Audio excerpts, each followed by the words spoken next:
I would go to Home Depot and Walgreens and pharmacies, and I had a letter that basically, from the fire department saying what I was doing, and from my friend Dan's company.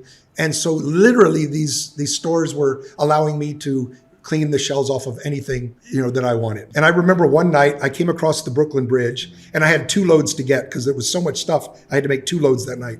I came back and I had probably enough pain medication for an army. I dropped it all off and I started heading back across the bridge to get more stuff. And I realized I had a headache and I couldn't find one pill. And I was like, man, I just had enough medicine for a lifetime or more, but now I can't find even a pill.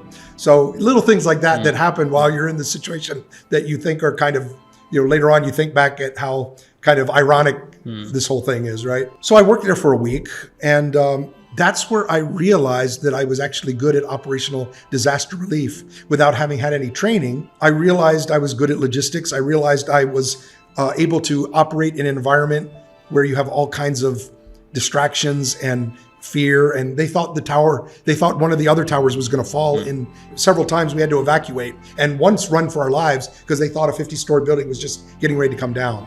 And it ended up being just the wind had whipped up a bunch of dust and debris, and it looked like it might be falling, but a building that tall and you look up and you see the wind going and the debris, everybody starts freaking out and flying. So I just kind of followed the crowd.